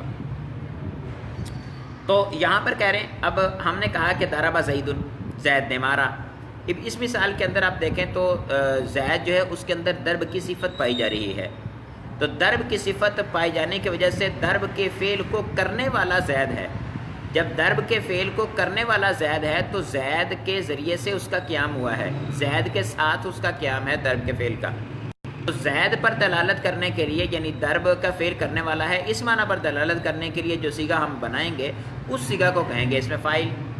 تو وہ کہہ رہا ہے کہ اس میں فاعل. یہاں جو تعریف کر رہے ہیں وہ اسی اعتبار سے کر رہے ہیں, کہتے ہیں وہ اس میں مشتق جو اس ذات پر دلالت کرے جس کے ساتھ فعل قائم ہوا ہے. ٹھیک ہے, جیسے ناصر, مدد کرنے والا. اب ناصر ینصر کا فعل جو ہے وہ کسی بندے نے کیا ہے, مثال کے طور پر زید نے کیا تو زید کو ناصر کہہ سکتے ہیں ہم. ٹھیک ہے, اسی طرح سے مفعول ہوتا ہے کہ مفعول اس معنی پر دلالت کرتا ہے کہ جس پر فعل واقع ہو اس ذات پر دلالت کرنے کے لیے بنایا جاتا ہے. تو ہم ناصر زید امرن, امرن کو ہم مفعول کہہ سکتے ہیں, منصور کہہ سکتے ہیں. ٹھیک ہے, وہ انشاءاللہ کل پڑھیں گے. نوٹ, کہتے ہیں ثلاثی مجرد اور غیر ثلاثی مجرد سے جدا جدا طریقے پر اس میں فاعل بنایا جاتا ہے. ثلاثی مجرد سے اس میں فاعل بنانے کا طریقہ الگ ہے, اور غیر ثلاثی مجرد سے مراد یہ ہے کہ ثلاثی مجرد نہ ہو, وہ بھلے ثلاثی مزید فی ہو, رباعی مجرد ہو یا رباعی مزید فی ہو. باہر صورت ہے اس میں فاعل بنانے کا طریقہ ان کا الگ ہے اور اس کا الگ ہے. اس میں فاعل بنانے کا طریقہ جو ہے وہ ثلاثی مجرد سے وہ بالکل سادہ ہے. فعل مضارع سے علامت مضارع کو حذف کریں گے اور فا کلمہ کو حرکت دیں گے, فتحہ دیں گے, اور فا کلمہ کے بعد الف کو لگائیں گے. فا کلمہ کے بعد الف کا اضافہ کرتے ہیں تو جس کی وجہ سے فا پہ ضروری طور پر آپ کو فتح دینی پڑ جاتی ہے. میں نے آپ کو عرض کیا تھا پہلے بھی کہ حروف علت 3 ہیں, الف واو یا. الف واو یا جو ہے اس میں سے الف کا ماقبل جو ہے وہ ہمیشہ مفتوح ہی ہوگا. ایسا نہیں ہو سکتا کہ الف کا ماقبل مکسور یا مضموم ہو. لیکن جو واو اور یا ہوتی ہیں ان کے ماقبل کے بارے میں تھوڑا اختلاف ہو جاتا ہے کہ واو ساکن جو ہے الف مدہ, واو ساکن سے پہلے آپ دمہ بھی لا سکتے ہیں اور واو ساکن سے پہلے آپ فتحہ بھی لا سکتے ہیں. اسی طرح سے جو ہوتا ہے یا ہوتی ہے اس کے شروع میں بھی ایسا ہی ہوتا ہے, یا ساکن سے پہلے آپ دمہ بھی لا سکتے ہیں اور یا ساکن سے پہلے آپ فتحہ بھی لا سکتے ہیں. اور ہم یوں کہہ لیں کہ اس صورت کے اندر اس کو ہم جو ہے وہ جب ما قبل میں دمہ آئے گی تو اس کو حرف مدہ کہہ دیتے ہیں، اور ما قبل میں فتح آ جائے تو اس کو ہم حرف لین کہہ دیتے ہیں، کیونکہ اس کی ادائیگی کے اعتبار سے جو ہے وہ جب مدہ ہوتا ہے تو اس کو کھینچ کر ادا کیا جاتا ہے، اور جب لین ہوتا ہے تو اس کو نرمی کے ساتھ، آسانی کے ساتھ ادا کیا جاتا ہے۔ فعل مضارع معروف سے علامت مضارع حذف کر کے فا کلمے کے بعد الف کا اضافہ کیا جاتا ہے، عین کلمہ کو کسرہ اور آخر میں تنوین لگا دیتے ہیں۔ عین کلمہ کو کسرہ دیں گے، آخر کی تنوین کا کوئی اعتبار نہیں ہے، اگر الف لام داخل ہو رہا ہوا تو پھر تنوین نہیں لگے گی، ورنہ لگے گی۔ جیسے یفعلوا سے فاعل، اب یفعلوا میں یا کو حذف کیا، فا کلمہ جو ہے اس کے بعد الف کا اضافہ کیا تو فا پر حرکت دینا پڑ گئی، فا زبر دینا پڑ گئی، اور عین کلمہ کو کسرت دی تو فائی بن گیا، اس کے بعد لام پہ تنوین لگا دی تو فاعل ہو گیا۔ غیر ثلاثی مجرد سے بنانے کا طریقہ اس سے بھی آسان ہے۔ غیر ثلاثی مجرد سے بنانے کا طریقہ یہ علامت مضارع کو حذف کر کے اس کی جگہ پہ میم مضموم لگائیں گے، ٹھیک ہے۔ اچھا، یہ معروف کے صیغوں سے بنتا ہے، اس میں فاعل معروف کے صیغوں سے بنتا ہے ہمیشہ، یہ یاد رکھیے گا، اس میں فاعل ہمیشہ معروف کے صیغوں سے بنتا ہے۔ اسی وجہ سے جب ہم اس کو شبہ فعل کے طور پر لیتے ہیں تو اس کے اندر سے فاعل نکالتے ہیں، نائب الفاعل نہیں نکالتے، تو اس میں فاعل ہمیشہ مرفوع معروف کے صیغوں سے بنتا ہے۔ تو شروع سے میم مضموم کو حذف کریں، علامت مضارع کو حذف کریں گے اور میم مضموم لگائیں گے، اور آخری جو حرف ہے اس پہ تنوین دیں گے، اور ما قبل آخر کو ہم کسرہ دے دیں گے تو یہ اس میں فاعل بن جائے گا۔ اب جون سا بھی صیغہ ہوگا، کسی بھی غیر ثلاثی مجرد سے آپ اٹھا لیں، سب کے اندر سے بن سکتا ہے۔ یعنی آپ مزید فی میں استنصرہ جو ہے اس سے یستنصر ہے، یستنصر سے آپ بنانا چاہتے ہیں تو آپ علامت مضارع کو حذف کریں اور میم لگائیں، میم مضموم، ما قبل آخر کو کسرہ دے، آخر میں تنوین دے تو مستنصرون بن جائے گا، ٹھیک ہے۔ اسی طرح سے اجتنابہ ہے، اس سے یجتنبو، اور یجتنبو میں آپ علامت مضارع کو حذف کریں، میم مضموم لگائیں، آخر میں آپ تنوین دیں، ما قبل آخر کو کسرہ دے تو مجتنبون بن جائے گا۔ اسی طرح سے تقبلہ ہے، اس سے تو آپ علامت مضارع یا تکبر ہوئے، اس سے علامت مضارع کو حذف کریں، میم مضموم لگائیں، ما قبل آخر کو تنوین دیں، ما قبل آخر کو کسرہ اور آخری حرف کو تنوین دیں تو متقبلون بن جائے گا۔ اسی طرح سے آپ ربائی کے اندر آ جائیے، دہراجہ ہے تو یا تو دہراجو ہے، دہراجہ یدہری جو ہے، یدہری جو ہے علامت مضارع کو حذف کریں، میم مضموم لگائیں، ما قبل آخر کو کسرہ دیں اور آخری حرف کو تنوین دیں تو مدہریجن بن جائے گا۔ اسی طرح سے یا دہراجو ہے تو آپ علامت مضارع کو حذف کریں اور میم مضموم لگائیں، ما قبل آخر کو کسرہ دیں اور آخری حرف کو تنوین دے دیں تو متدہریجن بن جائے گا، ٹھیک ہے۔ اسی طرح سے جو ہے وہ احرنجامہ ہے تو اس میں آپ یحرنجمو ہے تو محرنجمون بن جائے گا، علامت مضارع حذف کریں، میم مضموم لگائیں، ما قبل آخر کو کسرہ دیں اور آخری حرف کو تنوین دے دیں۔ تو مضارع معروف سے علامت مضارع حذف کر کے اس کی جگہ میم مضموم لگا دیں، آخر کے ما قبل کو کسرہ اور آخری حرف میں تنوین لگا دیں۔ فائدہ کہتے ہیں وہ فعل کہ جس میں حرفہ اور پیشہ کے معنی پایا جاتا ہوں، اس سے اس میں فاعل کا صیغہ فعال کے وزن پر مشتق کیا جاتا ہے۔ فعال کے وزن پر اس میں فاعل کا صیغہ مشتق کیا جاتا ہے جو آپ اس میں فاعل کے معنی پر دلالت کرتا ہے، لیکن حقیقت میں وہ پیشے کے لیے اس میں سے مشتق کیا جاتا ہے۔ جیسے خات یخیتو کا معنی ہوتا ہے سینہ، سلائی کرنا سوئی وغیرہ کے ذریعے سے، خات یخیتو، خیتن دھاگے کو کہتے ہیں، سوئی اور دھاگے سے سلائی کرنا، تو خیاط اس بندے کو کہتے ہیں جو سلائی کرتا ہے، درزی، ٹھیک ہے۔ اسی طرح سے خبز روٹی کو کہتے ہیں تو اس سے خباز روٹی بنانے والا، ٹھیک ہے۔ اسی طرح سے بنا یبنی، اس کا مطلب ہوتا ہے بلڈنگ تعمیر کرنا، تو اس سے بننا کہتے ہیں اس بندے کو جو معمار ہوتا ہے، یہ ہمارے ہاں معمار کہا جاتا ہے اس کو، ہمارے اپنا جو ہے اس کے اندر پنجاب کے اندر اس کو مستری کہتے ہیں ہم، تو بننا کہتے ہیں اسے۔ اس کے بعد کہہ رہے ہیں کہ فاعل کا صیغہ نسبت کے لیے بھی آتا ہے، جیسے تعمیرن کھجور والا، لابن دودھ والا۔ اب تعمیر تمر سے بنا ہے، تمر مصدر نہیں ہے، تمر اس میں جامد ہے، تو اس میں جامد سے کبھی فاعل بنا لیا جائے، فاعل کے وزن پر لے آئیں اور اس کی طرف نسبت کے لیے، تو اس کو فاعل ذی قضا کہتے ہیں۔ تو اسی طرح لبن دودھ جو ہے یہ بھی جامد ہے، اس سے آپ نے اس میں فاعل بنا لیا تو اس کو لابن کہیں گے، یہ فاعل ذی قضا کہلائے گا۔ نیز نسبت کے لیے اس میں جامد سے جو صیغہ فعال ان کے وزن پر بنایا جائے وہ بھی اسی قبیل سے ہے، جیسے بقالاتن کہتے ہیں اس کو سبزی کو، تو بقال سبزی والے کو کہتے ہیں۔ اسی طرح سے تمراتن، تمرن کھجور کو کہتے ہیں تو تمار کھجور بیچنے والے کو کہتے ہیں۔ لبن دودھ کو کہتے ہیں اور لبان دودھ دوہنے والا یا دودھ بیچنے والا دونوں کو کہتے ہیں۔ اس کے بعد کہہ رہے ہیں کہ عادات میں فاعل کا صیغہ مرتبہ کے لیے بھی آتا ہے، جیسے خامسن، عاشرن، جو گنتی میں 5ویں یا 10ویں نمبر پر ہیں ان کے لیے بیان ہوتا ہے۔ یعنی اگر ہمارے پاس 10 افراد موجود ہیں تو اس میں جو 5واں بندہ ہے اس کو ہم کہیں کہ یہ 5واں ہیں تو ھذا خامس، ٹھیک ہے، اور یہ 10واں ہے تو ھذا عاشر، یہ 7واں ہے تو ھذا سابع، اور یہ 6واں ہے تو ھذا سادس، ٹھیک ہے، تو اس وزن پر آئے گا، فاعل کے وزن پر۔ مرکبات میں مرتبے کے لیے پہلے جز کو اس میں فاعل کے وزن پر لا کر دوسرے جز کو اس کی حالت پر چھوڑ دیتے ہیں، جیسے حادی عشر، یعنی وہ اپنا اسماء عدد کے جن کے اندر مرکب ہوتے ہیں، یعنی وہ عشر سے مرکب ہوں، 20 سے ہوں، 30 سے ہوں، 50 سے ہوں، جتنے بھی یعنی دہائیاں ہیں ان سے مرکب ہوں، یا اپنا ہے 100 ہے اور 1000 ہے، ان سے مرکب ہوں، تو ان کے ساتھ جو ہے وہ جب ہم لگاتے ہیں اس میں عدد کو، تو پہلا جو جز ہوتا ہے اس کو ہم اس میں فاعل کے وزن پر لے آتے ہیں، تو اس سے وہ فاعل والا معنی دے دیتا ہے، مرتبے والا معنی دے دیتا ہے۔ عشراتن کے بعد عقود یعنی دہائیوں میں ایک ہی صیغہ عدد اور مرتبہ دونوں کے لیے استعمال ہوتا ہے، جیسے عشرون، یعنی جو دہائیاں ہوتی ہیں ان کے اندر عشرون کو عاشرون نہیں کرتے ہم، عشرون جو ہے یہ اپنی حالت پر قائم رہتا ہے، اس میں کوئی تبدیلی نہیں ہوتی، یہ دونوں معنوں کے لیے استعمال ہوتا ہے۔ قرینہ ہمیں بتاتا ہے کہ اب ہم نے اس کو کس معنی کے لیے استعمال کرنا ہے، ٹھیک ہے جی۔ ہمارا اس میں اسماء مشتقہ میں اس میں فاعل کا جو ہے وہ سبق مکمل ہو چکا۔ کل انشاءاللہ عز و جل جو ہے وہ ہم اس میں ظرف تک جو ہے اس کو مکمل کر لیں گے، ہمارے کافی اسباق اس میں سے مکمل ہو جائیں گے۔ آج یہ خلاصۃ النحو کی طرف، اگر ہماری صرف جلدی ختم ہو بھی گئی تو ہم جو ہے وہ اس کو سارا کا سارا ٹائم جو ہے وہ خلاصۃ النحو میں لگا سکتے ہیں، بعد میں جب ہمارے پاس اس کا وقت بچ جائے گا۔ آج جملہ اسمی اور جملہ فعلیہ کی بحث ہے۔ جملہ اسمی اور جملہ فعلیہ کی بحث بڑے غور سے سننے والی ہے، کیونکہ یہ مین ٹاپک ہیں نحو کے۔ الدرس ثامن 8واں سبق ہے، جملہ فعلیہ کا بیان کر رہے ہیں، کہتے ہیں جس جملے کا پہلا جز فعل ہو اسے جملہ فعلیہ کہتے ہیں، جیسے قال اللہ کتب صوم۔ اب قال اللہ جو ہے اس کے اندر پہلا جز فعل ہے قال، اور اس کے بعد اس کا فاعل آ رہا ہے، اسی طرح سے کتب صوم میں کتب فعل ہے اور اس کے بعد صوم آ رہا ہے، تو اس کا مطلب ہے یہ جملہ فعلیہ ہے۔ قواعد و فوائد بیان کر رہے ہیں، کہتے ہیں جس اسم ظاہر یا ضمیر کی طرف فعل معروف کی اسناد ہو اسے فاعل کہتے ہیں، یعنی جس اسم ظاہر یا ضمیر کی طرف فعل معروف کی اسناد ہو اسے فاعل کہتے ہیں، جیسے لامع البرق بجلی چمکی اور البرق لمع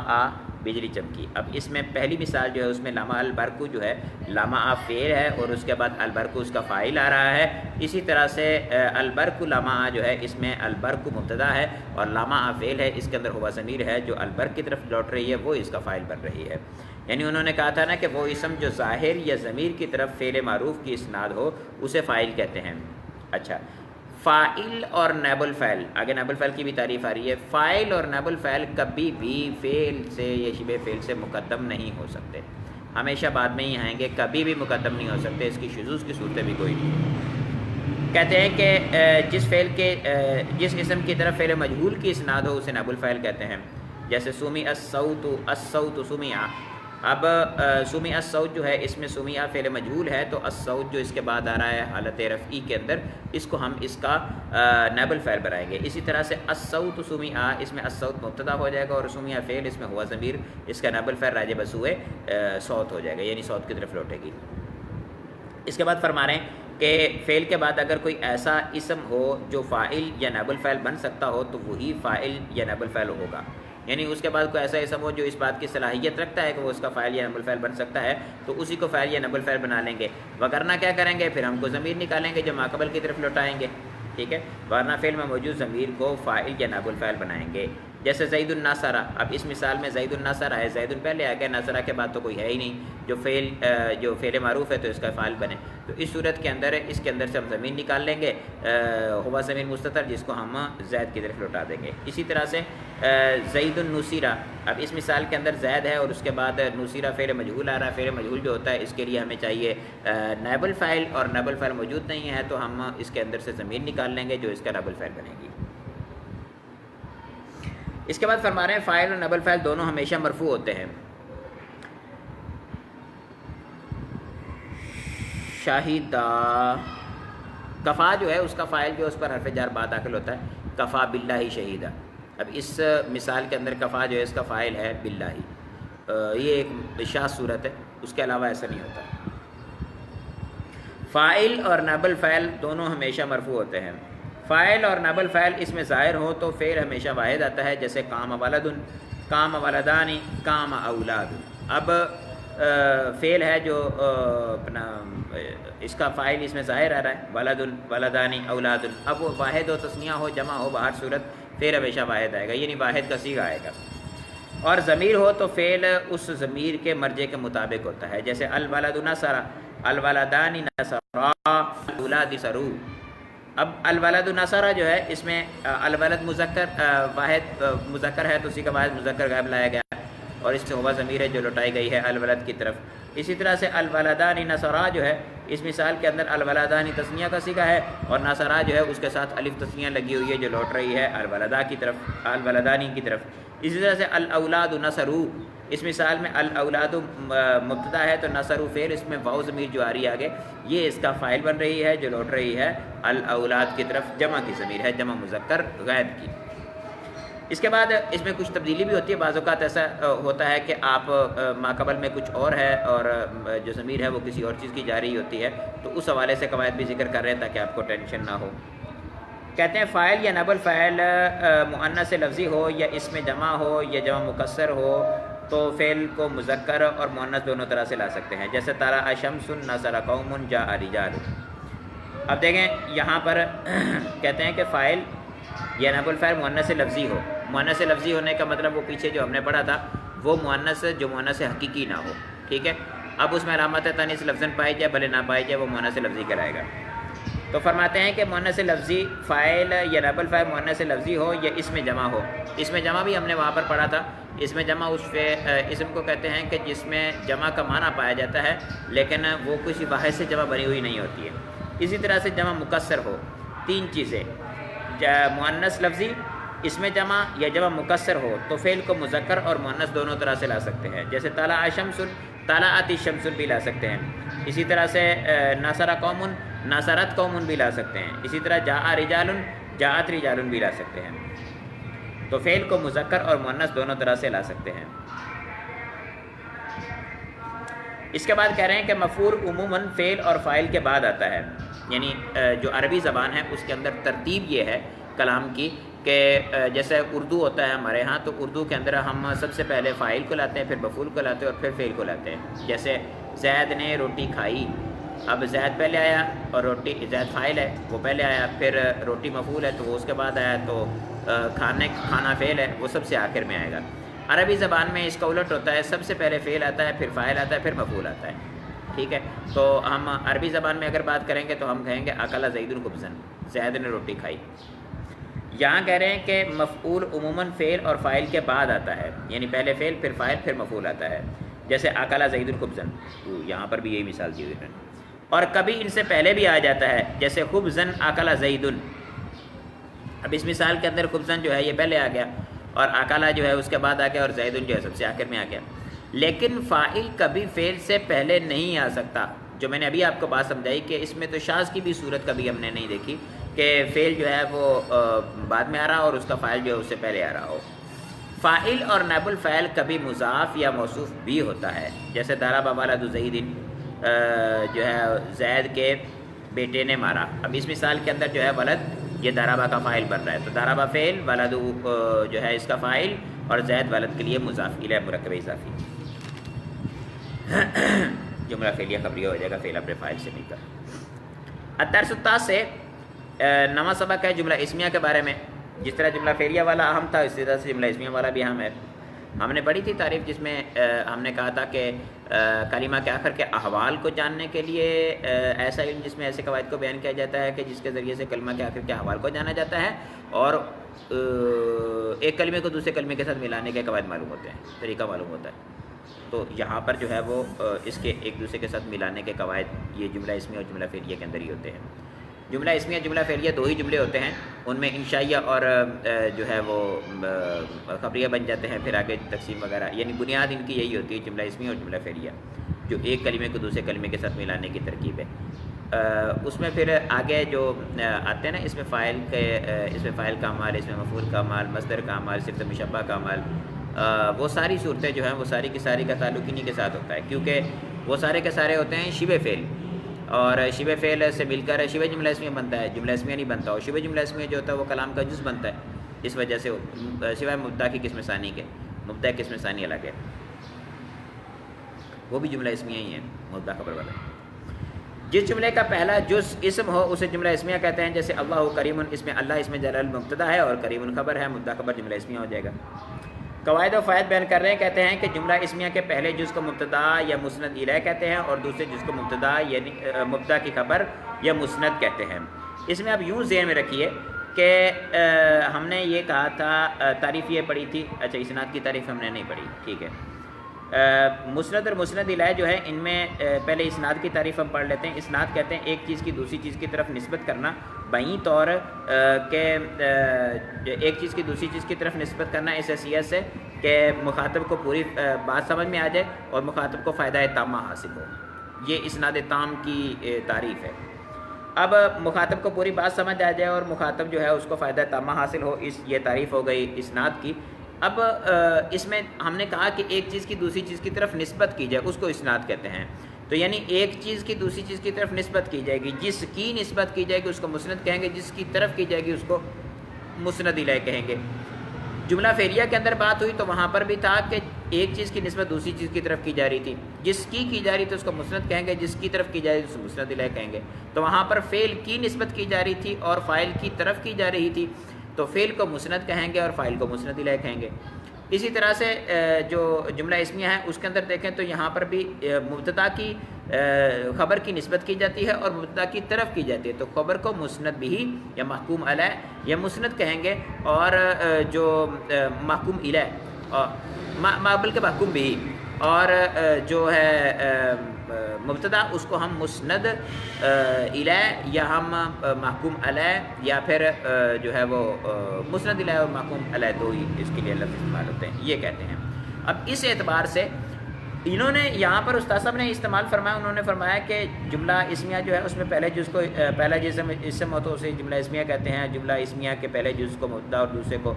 خبر کہتے ہیں۔ تو یہ جملہ اسمیہ کے لیے ضروری نہیں ہے کہ پہلا جز ہی مبتدا ہو اور دوسرا جز ہی خبر ہو، آپ اسناد کے اعتبار سے پہچانیں کہ کون سا مبتدا بن رہا ہے کون سا خبر بن رہا ہے، کیونکہ آگے جا کے خود ہی استاد صاحب بیان کریں گے کہ کبھی مبتدا جو ہے اس سے خبر پہلے آ جاتی ہے۔ اب جب خبر مبتدا سے پہلے آ گئی تو آپ پہلے والے کوئی مبتدا بنائیں گے تو آپ کہیں گے تو یہی مبتدا ہے، ٹھیک ہے۔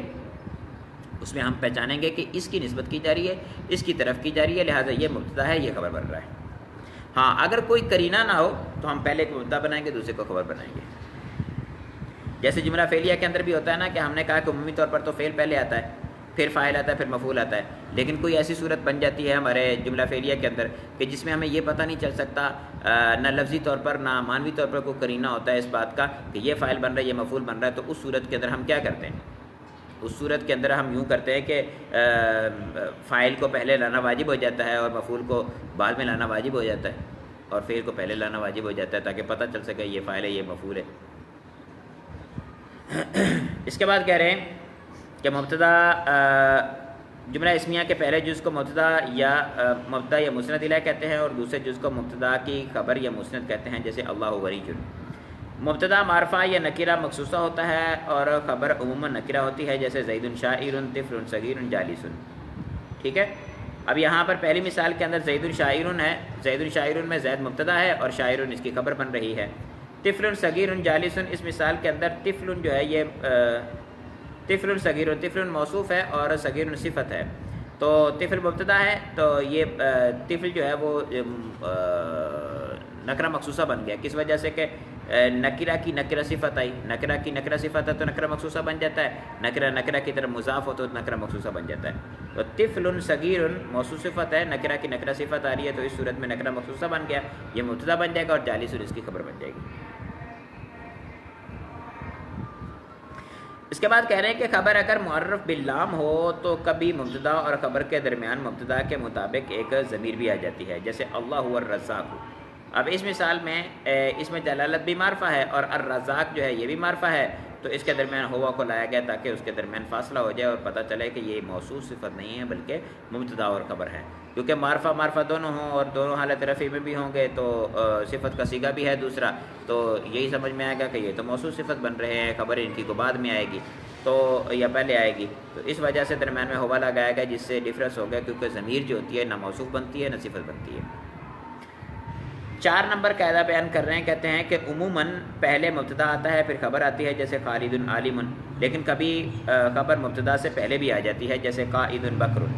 یہی میں نے آپ کو عرض کیا تھا کہ اس کا الٹ بھی ہو جاتا ہے۔ اب دیکھیں خالد عالم جو ہے اس کے اندر خالد ایک بندے کا نام ہے، علم ہے، تو یہ اس میں ذات ہے، یہ بنے گا مسند الیہ ہے، اور عالم اس کی خبر بنے گی، ٹھیک ہے، کیونکہ وہ جو ہے وہ وصف ہے، عرض ہے۔ اسی طرح سے قائد بکر میں دیکھیں تو قائد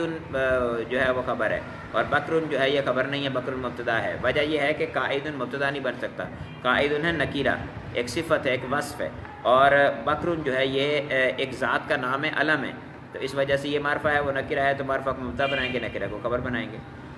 اور یوں بھی آپ کہہ سکتے ہیں کہ بکر جو ہے وہ ذات ہے اور قائد جو ہے وہ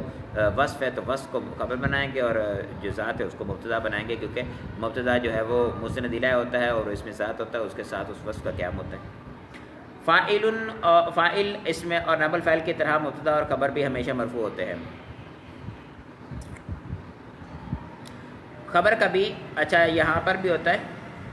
مبتدا پہ کبھی حرف جار داخل ہو جاتا ہے، ایک صورت ہے بحسبک، میرے خیال میں اس پہ جو ہے وہاں پہ حسب پہ با داخل ہو جاتی ہے، اس سے مجرور ہو جاتا ہے، مبتدا با زیادہ داخل ہوتی ہے۔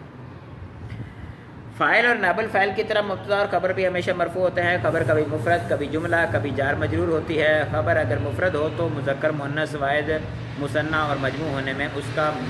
مبتدا کے مطابق ہونا ضروری ہے، جیسے بکر عالم، کہتے ہیں خبر کبھی مفرد کبھی جملہ اور کبھی جار مجرور ہوتی ہے۔ خبر مفرد کا مطلب یہ ہے کہ خبر کبھی جو ہے وہ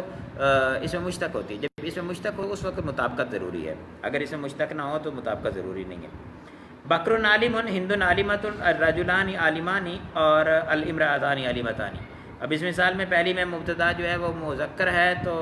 واحد ہے، عالم بھی مذکر اور واحد ہے، اور دوسری میں ہند جو ہے وہ مؤنث اور واحد ہے تو عالمہ بھی مؤنث اور واحد ہے۔ اسی طرح سے الرجلان جو ہے یہ اپنا تثنیہ اور مذکر ہے تو عالمانی بھی تثنیہ اور مذکر ہے۔ الامرأتان جو ہے یہ تثنیہ ہے اور مؤنث ہے تو عالمتان جو ہے اس کی خبر وہ بھی تثنیہ اور مؤنث ہے۔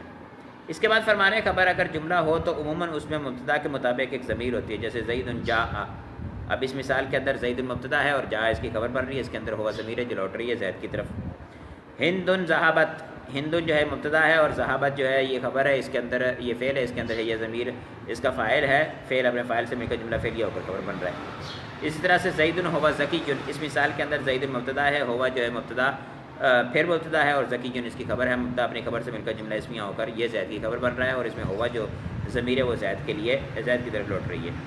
اسی طرح سے ہندن ہی ذکیۃ جو ہے اس میں ہندن مبتدا ہے اور ہے مبتدا پھر دوبارہ اور ذکیۃ جو ہے یہ خبر بن رہی ہے، اور ہے مبتدا سے مل کر ذکیہ مبتدا خبر ہو کر جملہ اسمیہ ہو کر یہ پھر ہندن کی خبر بن جائیں گے، اور ہندن جو ہے اس کی طرف ہے ضمیر لوٹ رہی ہے۔ اس کے بعد کہہ رہے ہیں کہ خبر اگر جار مجرور ہو تو وہ ایسے فعل یہ شبہ فعل معذوف کے متعلق ہوگی جو مذکر مؤنث واحد مثنیٰ اور مجموع ہونے میں مبتدا کے مطابق ہو، جیسے زید فی الدار۔ یہ یاد رکھیے کہ ظرف اور جار مجرور جو ہوتے ہیں یہ کبھی بھی خبر نہیں بنتے، اس کی وجہ یہ ہوتی ہے کہ یہ وصف ہوتے ہیں اور وصف کو اپنے وجود کے لیے کسی ذات کی حاجت ہوتی ہے، تو اس وجہ سے اس کا کسی اور صفت کے ساتھ تعلق ہو کے، کیونکہ یہ بیان کرتے ہیں زمانہ یا جگہ بیان کرتے ہیں،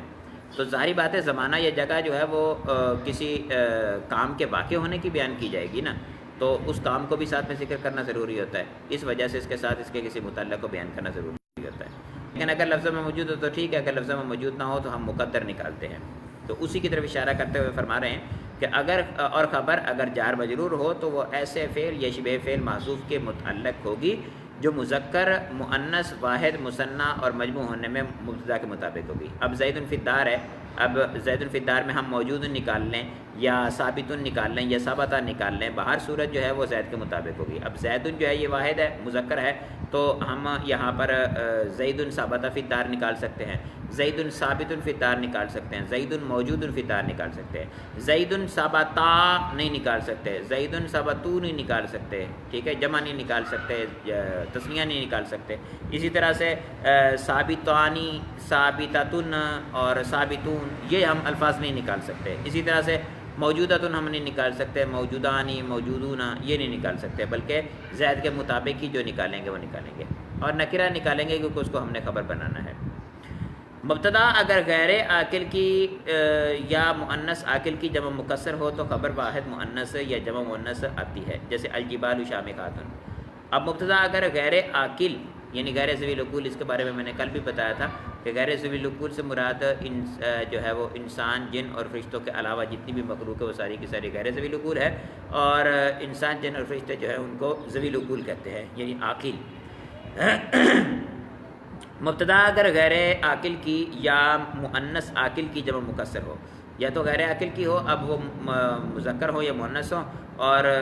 اگر عاقل ہے تو پھر مؤنث کی جمع ہو، اور جمع بھی مکسر ہو تو اس صورت میں خبر واحد مؤنث یا جمع مؤنث آتی ہے، یعنی واحد مؤنث بھی لا سکتے ہیں، جمع مؤنث بھی لا سکتے ہیں، جیسے الجبال شامخات، الجبال شامخات دونوں طرح سے آ سکتا ہے۔ الجبال شامخات کا مطلب بلند پہاڑ، اور الجبال شامخات اس کا مطلب بھی بلند پہاڑ۔ اسی طرح سے النساء عاقلۃ، النساء عاقلات، الجبال جو تھا یہ غیر ذوی العقول کی جمع مکسر تھی، اور النساء جو ہے یہ ذوی العقول کی جمع مکسر ہے۔ اس کے بعد فرما رہے مبتدا اگر مذکر عاقل کی جمع مکسر ہو تو خبر واحد مؤنث یا جمع مذکر آتی ہے، جیسے الرجال عالمۃ یا العلماء، ٹھیک ہے۔ اب اس مثال میں دیکھیں کہ مبتدا کے بارے میں ان کا مذکر عاقل کی جمع مکسر ہو تو خبر واحد مؤنث یا جمع مذکر آتی ہے۔ یہ جو ہم نے کل قواعد پڑھے تھے صفت موصوف کے، تو وہاں پر جو ہم نے صورتحال پڑھی تھی بیانی، وہ ساری صورتحال یہاں پر بھی ہے، وہی کہتے ہیں، وہی مطلب بھی ہے جو میں نے کہا تھا کہ اس کو ہم جماعت ان کی تعبیر میں لے جاتے ہیں، تو اس کے اعتبار سے ہم اس میں بناتے ہیں۔ اب الرجال عالمۃ، الرجال کو ہم جماعت کے معنی میں لے لیں تو جماعت عالمۃ، الجماعت عالمۃ بن جائے گا، تو اس صورت میں ٹھیک ہے عالمۃ واحد مؤنث لانا، لیکن ہم الرجال کا اعتبار کریں، جماعت کا اعتبار نہ کریں، تو اس صورت کے اندر عالمۃ کی بجائے علماء آنی پڑے گی، جماعت لانی پڑے گی، اپنا جو ہے وہ خبر لانی پڑے گی۔ جملہ خبریہ اور جملہ انشائیہ کا بیان ہے، یہ چھوٹا سا سبق ہے، اس کے اندر صرف انہوں نے جملہ خبریہ اور جملہ انشائیہ بیان کیے ہیں۔ میں نے آپ کو جملہ خبریہ اور جملہ انشائیہ کے حوالے سے تھوڑی تفصیل بیان کی تھی، وہ میں دوبارہ عرض کر دیتا ہوں۔ جملہ خبریہ اور جملہ انشائیہ کے بارے میں آپ اپنے ذہن میں یہ بات رکھیں کہ ہم جب بھی کلام کرتے ہیں تو ہمارے کلام کے اندر ایک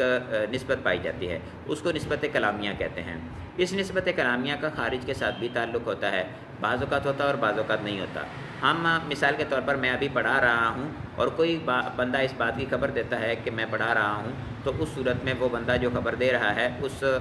کی جو خبر ہے وہ میں جو پڑھا رہا ہوں، یہ میں خارج میں پڑھا رہا ہوں، تو یہ خارج میں جو میرے ساتھ پڑھانے کی نسبت ہے اس کے اندر اس نے جو کلام میں میرے ساتھ نسبت کی ہے تو وہ اس کی کلامی نسبت میری اس خارجی نسبت کے مطابق ہے۔ اگر وہ کہتا ہے کہ تم نہیں پڑھا رہے ہو اور میں پڑھا رہا ہوں، اس صورت میں یہ جھوٹ ہو جائے گا۔ اگر وہ کہتا ہے کہ تم پڑھا رہے ہو اور میں پڑھا رہا ہوں، تب سچ ہو جائے گا۔ اگر وہ کہتا ہے تم پڑھا رہے ہو اور میں نہیں پڑھا رہا، تب یہ بھی جھوٹ ہو جائے گا۔ یعنی نسبت کلامیہ اور نسبت خارجیہ باہم ایک دوسرے کے مطابق ہو جائے تو اس صورت میں سچ کہلائے گا، اور اگر یہ جو ہے وہ مطابق نہ ہو تو اس صورت میں جھوٹ کہلائے گا۔ یعنی اگر نسبت کلامیہ جو ہے وہ ثبوتیہ ہے اور نسبت خارجیہ سلبیہ ہے تو اس صورت میں جو ہے وہ جھوٹ کہلائے گا۔ اسی طرح سے نسبت کلامیہ جو ہے وہ سلبیہ ہے اور نسبت خارجیہ جو ہے وہ ثبوتیہ ہے تو اس صورت میں بھی جھوٹ کہلائے گا۔ اگر نسبت خارجیہ اور نسبت کلامیہ دونوں سلبیہ ہیں، یہ دونوں ثبوتیہ ہیں، تو اس صورت میں سچ کہلائے گا۔ لیکن اگر ایسا ہے کہ نسبت کلامیہ تو پائی جا رہی ہے، نسبت خارجیہ ہے ہی نہیں، تو پھر سچ اور جھوٹ کا جو ہم کہتے ہیں نا تعریف کرتے ہوئے انشاء کی، کہ انشاء وہ ہوتا ہے جس میں سچ اور جھوٹ کا احتمال نہیں ہوتا، تو وہ اسی اعتبار سے ہم کہتے ہیں کہ نسبت کلامیہ تو پائی جا رہی ہے، خارجیہ نسبت پائی ہی نہیں جا رہی۔ جب خارجی طور پر نسبت پائی ہی نہیں جا رہی تو ہم خارج کے مطابق کہاں سے کریں گے اور عدم مطابقت کہاں سے ہوگی؟ تو مطابقت اور مطابقت وجود نہیں ہوگا تو سچ اور جھوٹ کا وجود ہی نہیں ہوگا، تو اس کو ہم کہیں گے انشاء، ٹھیک ہے۔ اب انشاء کی پھر آگے دو قسمیں ہوتی ہیں، انشاء طلبی اور انشاء غیر طلبی۔ وہ چیزیں جس میں کسی چیز کو طلب کیا جائے تو اس کو انشاء طلبی کہتے ہیں، اور وہ جس میں کسی چیز کو طلب نہ کیا جائے اس کو انشاء غیر طلبی کہتے ہیں۔ اچھا، اب یا کہہ رہے ہیں کہ جس جملے کو سچا یا جھوٹا کہا جا سکے اسے جملہ خبریہ یا خبر کہتے ہیں، جیسے زید عالم جاء بکر۔ اب زید کا عالم ہونا جو ہے اس کے بارے میں ہم خبر دیں گے تو خارج کے اندر بھی اس کی نسبت پائی جانی ضروری ہے کہ زید عالم ہو، خارج کے اندر زید کے ساتھ علم کے وصف پایا جاتا ہے تو یہ ہمارا قول کہنا ٹھیک ہو جائے گا۔ اور اگر خارج کے اندر زید کے ساتھ علم کا وصف نہیں پایا جاتا، عالم ہونے کا وصف اس کے ساتھ نہیں پایا جاتا، تو اس صورت کے اندر ہم زید کے لیے جو کہہ رہے ہیں کہ زید عالم، یہ جملہ ہمارا جھوٹا ہو جائے گا، کیونکہ نسبت خارجیہ جو ہے نسبت کلامیہ کے مطابق نہیں ہے۔ اسی طرح سے جاء بکر، بکر آ گیا ہے، اس مثال کے اندر آپ جب کہہ رہے ہیں جاء بکر، بکر آ گیا ہے، اس صورت میں خارج میں دیکھیں کہ بکر آ چکا ہے تو اس صورت میں جو جملہ ٹھیک ہے، اگر نہیں آیا تو جملہ جھوٹ ہو جائے گا۔ اسی طرح کہہ رہے ہیں کہ جس جملے کو سچا یا جھوٹا نہ کہا جا سکے اسے جملہ انشائیہ یا انشاء کہتے ہیں، جیسے من ہوا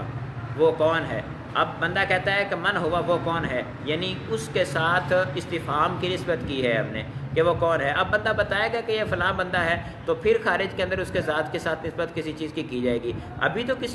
کے ذات کے ساتھ کسی چیز کی نسبت نہیں کی جا رہی ہے نا، تو نسبت کلامیہ پائی جا رہی ہے، نسبت خارجیہ نہیں پائی جا رہی۔ یہ جو من کے ساتھ ہم نے ہوا کی نسبت کی ہے، اس کے ذریعے سے تو ایک سوال کا انشاء ہو رہا ہے، ایک سوال پیدا ہو رہا ہے۔ حقیقت کے اندر خارج کے اندر اس کی کوئی نسبت نہیں پائی جائے، اس وجہ سے اس کو انشاء کہتے ہیں۔ اسی طرح سے حل ذہب خالد، کیا خالد چلا گیا۔ اب اس مثال کے اندر ہم اگر کہیں کہ ذہب خالد، خالد چلا گیا، تو خالد کے خارج کے اندر پائے جانے والی نسبت جو ہے اس کے ساتھ ہم اپنے کلام کی نسبت کی مطابقت کر رہے ہیں، لیکن ہم سوال کر رہے ہیں کہ حل ذہب خالد، کیا خالد چلا گیا ہے۔ اب اس مثال کے اندر اگر آپ دیکھیں تو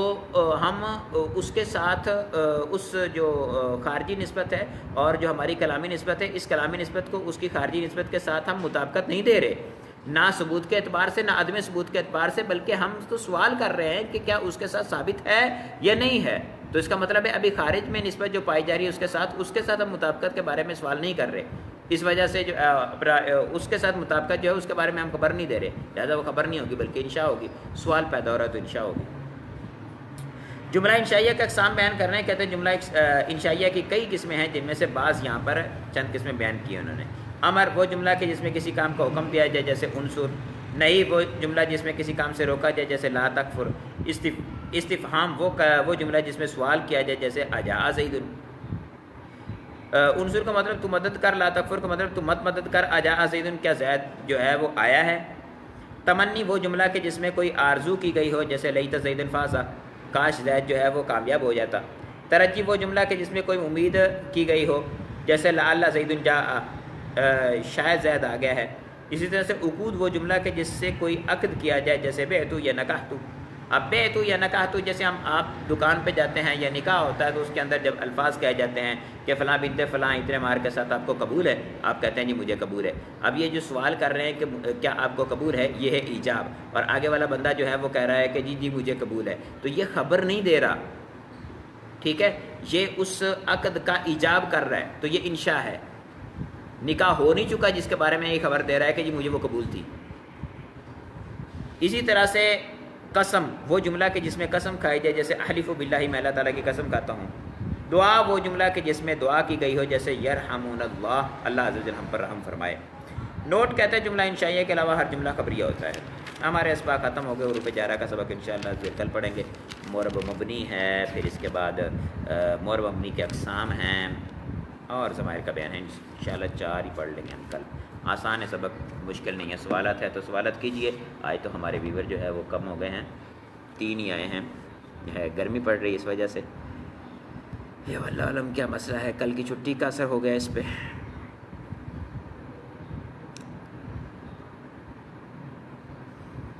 جی کسی قسم کا سوال ہے یا نہیں ہے؟ اگر نہیں ہے تو 3 بندے نو لکھ دیں۔ میراد بھائی سعد ہیں اور قاری مجاہد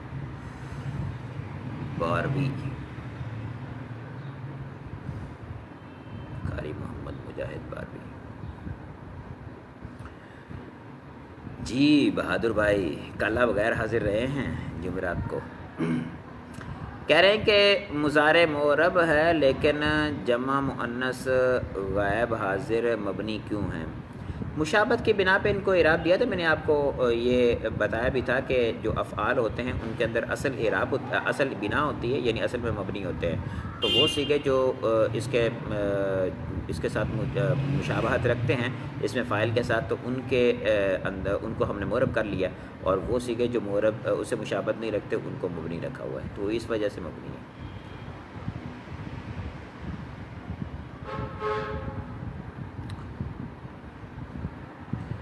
جی مزید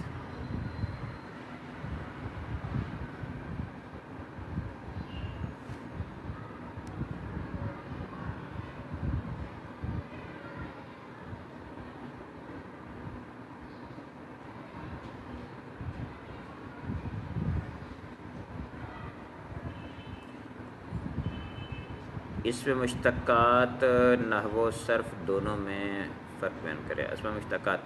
جو ہم اس میں مشتق جو ہوتے ہیں نا اس کے نحو کے اندر جب بحث کرتے ہیں تو نحو کے اندر ہم اس حوالے سے بحث کرتے ہیں کہ وہ مشتق کس سے ہو رہا ہے اور کس طرح سے اس کا صیغہ بنے گا۔ جب ہم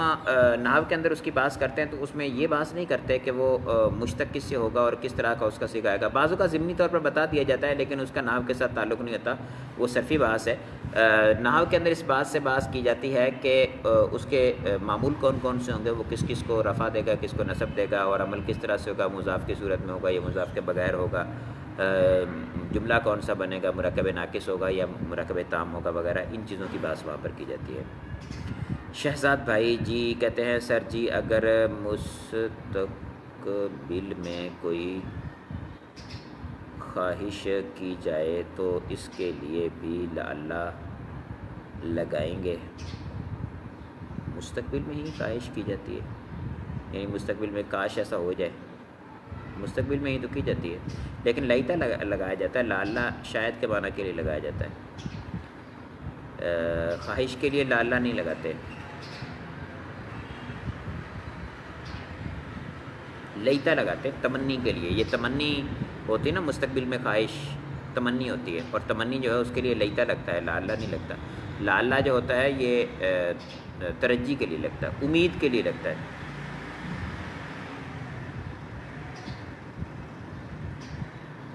فرق تھوڑا سا ہوتا ہے اس کے اندر، یعنی امید اور جو ہے وہ خواہش دونوں میں استعمال کی جا سکتی ہے، یعنی امید اور ترجی، یعنی تمنی اور ترجی دونوں کے لیے استعمال کیا جا سکتا ہے، کیونکہ ترجی جو ہوتی ہے نا وہ ممکن الحصول ہوتی ہے، اور جو ہوتی ہے تمنی وہ ناممکن الحصول ہوتی ہے، تمنا۔ مصروفیات کے باعث شہزاد بھائی کہہ رہے ہیں کہ مصروفیت کے باعث آپ کے دورہ میں مکمل حاضری نہ ہوئی، کچھ دیکھا ماشاءاللہ۔ ٹھیک ہے، جزاک اللہ شہزاد بھائی، آپ تشریف لائے، یہی بہت بڑی بات ہے۔ یہ ہمارے جامعہ فیضان میاں میر مال روڈ جو ہے اس کے یہ استاد صاحب ہیں، یہاں پہ مال روڈ کے اندر پڑھاتے ہیں شہزاد بھائی۔ اگر کہا جائے کہ اس میں جامد سے جو اس میں فاعل کا صیغہ آتا ہے وہ نسبت کے لیے ہوتا ہے، ٹھیک ہے کہہ سکتے ہیں، فاعل ذکر کا بھی یہی مطلب بنتا ہے۔ جی شہزاد پرنس کہہ رہے ہیں جی سر جی سوری، کیا کہا تھا آپ نے، سوری کیوں کر رہے ہیں، مستقبل میں خواہش، ٹھیک ہے کوئی مسئلہ نہیں، اس پہ سوری کرنے والی کون سی بات ہے۔ جی مزید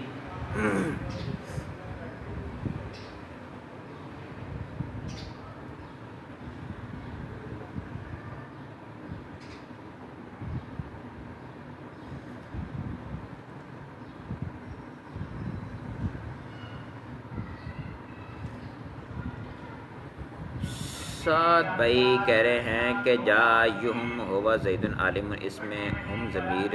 جمع کیوں آئی ہے؟ سعد بھائی جزاک اللہ، آپ تشریف لائے، اللہ تعالیٰ آپ کو سلامت رکھے۔ یہاں پر جو ایوم ہے یہ بحث ہے اپنا کیا کہیں گے اس کو، اس میں موصول کی، انشاءاللہ اس میں موصول میں آئیں گے تو وہاں پر اس پہ بحث کریں گے کہ یہ ایوم میں ہم ضمیر کیوں آتی ہے اور پھر جمع کی ضمیر کیوں آتی ہے، ایوہا یا ایوہو کیوں نہیں آتی، اس کو انشاءاللہ وہاں بیان کریں گے۔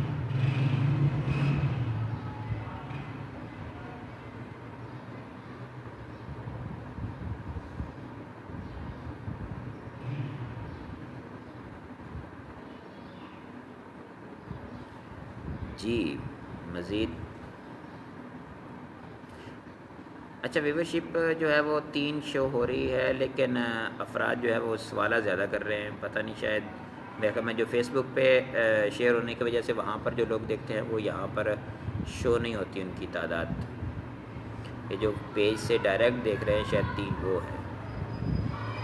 چلے ٹھیک ہے، میں سوالات ختم ہو گئے ہیں، اللہ تعالیٰ آپ لوگوں کو حفاظت فرمائے۔ جزاک اللہ خیرہ، لیکن آج آپ نے کمنٹ کیا تو مجھے پتہ چلا آپ تشریف لائے ہیں۔ السلام علیکم ورحمۃ اللہ وبرکاتہ۔